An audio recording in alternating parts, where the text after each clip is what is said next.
নমস্কার বন্ধুরা, অনুর হেসেলে আপনাদের সকলকে স্বাগত। সামনেই আসছে বড়দিন, তাই আপনাদের জন্য নিয়ে এসেছি জিভে জল আনা এক দারুণ কেকের রেসিপি। ময়দা ছাড়াই মাত্র কয়েকটা সাধারণ উপকরণ দিয়ে বাড়িতে তৈরি করে ফেলুন অসম্ভব নরম আর তুলতুলে সুজি কাস্টার্ড কেক। কাস্টার্ড পাউডারের সুন্দর একটা গন্ধ আর সুজির দানাদার টেক্সচার সব মিলিয়ে এই কেকটা ছোট বড় সবার মন জয় করে নেবে। বিশ্বাস করুন, একবার বানালে বারবার খেতে ইচ্ছা করবে। তাই না টেনে পুরো ভিডিওটা দেখুন। আর আপনি যদি আমার চ্যানেলে নতুন হয়ে থাকেন তবে এইরকম আরো মজার রেসিপি পেতে এখনই সাবস্ক্রাইব করে পাশে থাকা বেল আইকনটি প্রেস করে দিন। চলুন তাহলে শুরু করা যাক আমার আজকের রেসিপিটি। সুজি কাস্টার্ড কেক বানানোর জন্য সুজি তো আমাদের লাগছেই। আমি এখানে 1 কাপ সুজি নিয়েছি আর 1 কাপ সুজির জন্য নিয়েছি হাফ কাপ চিনি।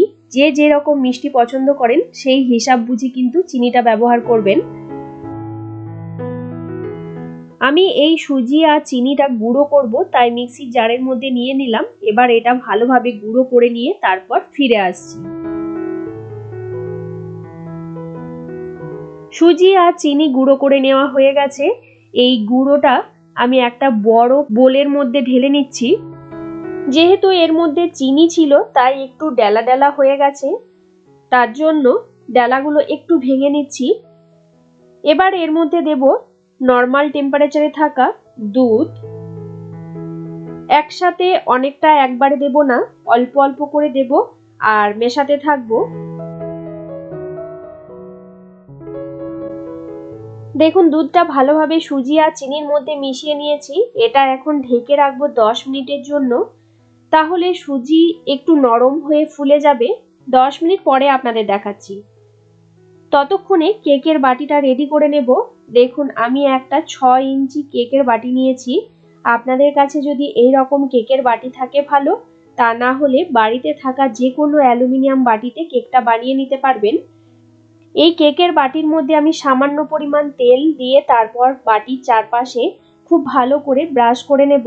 যখন আমরা কেকটা ডিমোল্ড করব তখন খুব সহজে কেকটা বেরিয়ে যাবে, এই বাটির গায়ে লেগে যাবে না। বাটির নিচে দিয়ে দিচ্ছি একটা গোল করে কেটে নেওয়া বাটার পেপার। বাটার পেপারটা বাটির নিচে ভালো করে বসিয়ে নিয়ে বাটার পেপারের ওপরেও সামান্য পরিমাণ তেল ব্রাশ করে দিচ্ছি। কেকের বাটিটা রেডি করে নেওয়া হয়ে গেছে, এটা এখন রেখে দেব। আর এইদিকে আমার 10 মিনিট হয়ে গেছে।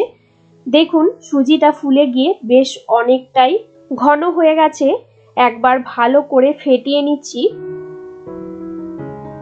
ব্যাটারটা বেশ অনেকক্ষণ ধরে ভালো করে ফেটিয়ে নিয়েছি।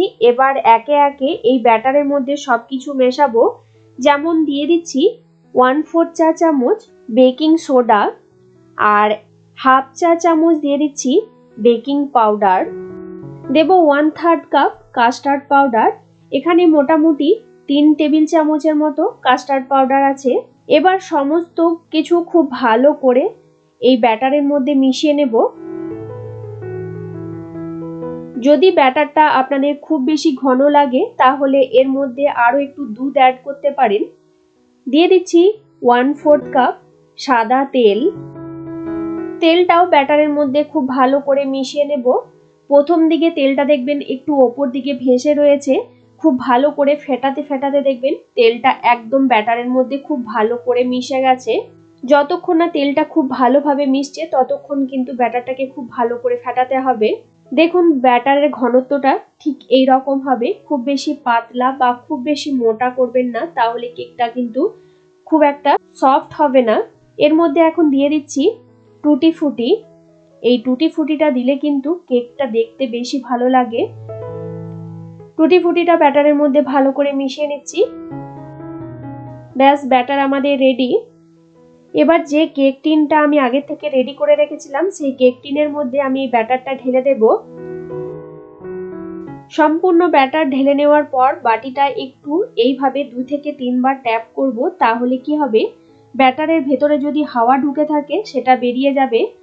ভেতরে হাওয়া ঢুকে থাকলে কেকটা ঠিক জালিদার হবে না, ভেতরটা ফাঁকা ফাঁকা থেকে যাবে। এদিকে দেখুন, আমি একটা কড়াইয়ের মধ্যে স্ট্যান্ড বসিয়ে কড়াইটাকে আগে থেকে 10 মিনিটের জন্য প্রিহিট করে নিয়েছি। এবার এই কেকের বাটিটা আমি মাঝখানে স্ট্যান্ডের উপর বসিয়ে দিলাম। গ্যাসের ফ্লেমটাকে একদম লোতে রেখে ঢাকা চাপা দিয়ে আমি 35 থেকে 40 মিনিট কেকটাকে বেক করে নেব, তারপর আপনাদের দেখাচ্ছি। আর এই কড়াইয়ের ঢাকার মধ্যে যে একটা ছিদ্র আছে সেটা একটা লবঙ্গ দিয়ে বন্ধ করে দেব, যাতে ভাপটা বাইরে বেরিয়ে না যায় আর কেকটা ভালোভাবে বেক হয়। মোটামুটি 20 মিনিট কেকটা বেক করে নেওয়ার পর একবার ঢাকা খুলে ওপর থেকে দেব সামান্য টুটি ফুটি। আমি প্রথম দিকে এটা দিতে পারতাম, তবে প্রথমে দিলে এগুলো বেক হওয়ার সময় ভেতর দিকে ঢুকে যায়, তাই কিছুক্ষণ বেক করার পর দিলে কেকটা দেখতে বেশি ভালো লাগে। আরও 20 মিনিট আমি কেকটা বেক করে নিয়েছি। দেখুন কেকটা বেশ ভালোভাবে বেক হয়ে গেছে। একটা টুথপিক মাঝখানে ঢুকিয়ে আপনাদের দেখাচ্ছি। দেখুন টুথপিকের গায়ে কিছুই লেগে নেই, মানে কেকটা খুব সুন্দরভাবে বেক হয়েছে। কেকটা একটু ঠান্ডা হওয়ার পর আমি ডিমোল্ড করব। কেকটা ঠান্ডা হয়ে গেছে, এখন কেকের বাটি থেকে কেকটা বের করে নেব। প্রথমে বাটির চারপাশটা ছুরি দিয়ে একটু ছাড়িয়ে নিচ্ছি।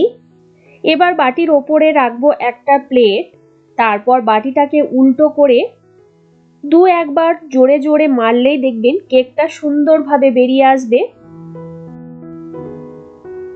দেখুন কেকটা কি সুন্দরভাবে বেরিয়ে এলো। এখন নিচে যে বাটার পেপার আছে সেটা হালকা করে টেনে তুলে নেব। এইরকম আরো নতুন রেসিপি দেখতে হলে আপনি যদি ফেসবুক বা ইনস্টাগ্রাম থেকে আমার ভিডিওগুলো দেখে থাকেন, অবশ্যই ফেসবুক পেজটাকে ফলো করে দেবেন। কেকটা দেখতে দেখুন কতটা সুন্দর হয়েছে আর কত নরম, একদম তুলতুল করছে। আমি আপনাদের ভেতরটা কেটে দেখাচ্ছি ভেতরটা কিরকম হয়েছে। দেখুন ভেতরটা কতটা জালিদার হয়েছে, একদম দোকানের কেকের মতো নরম তুলতুল করছে। এই কেকের মধ্যে কোনো রকম ময়দা বা ডিম কিছুই নেই। যারা হেলথ কনসাস বা একদম নিরামিষ খান তারা এই কেকটা বাড়িতে বানিয়ে দেখতে পারেন। আশা রাখি বাড়ির ছোট বড় সকলের ভীষণ পছন্দ হবে। আমার আজকের এই সুজি কাস্টার্ড কেকের রেসিপি কেমন লাগলো অবশ্যই কমেন্ট করে জানাবেন। ভিডিওটা ছেড়ে যাওয়ার আগে একটা লাইক করে দেবেন আর আপনারা আপনাদের বন্ধুদের সাথে রেসিপিটা শেয়ার করুন। যারা যারা এখনো পর্যন্ত আমার চ্যানেল সাবস্ক্রাইব করেননি তারা সাবস্ক্রাইব করে পাশে থাকা বেল আইকনটা প্রেস করে অল অপশনটা প্রেস করে রাখবেন। তাহলে আমি চ্যানেলে যখনই কোনো নতুন রেসিপি শেয়ার করব সবার প্রথমে নোটিফিকেশন আপনাদের কাছে পৌঁছে যাবে। আজকের মতো এই পর্যন্ত, আবারও কোনো নতুন রেসিপি নিয়ে হাজির হব আপনাদের কাছে। আপনারা ভালো থাকবেন, সুস্থ থাকবেন। ধন্যবাদ।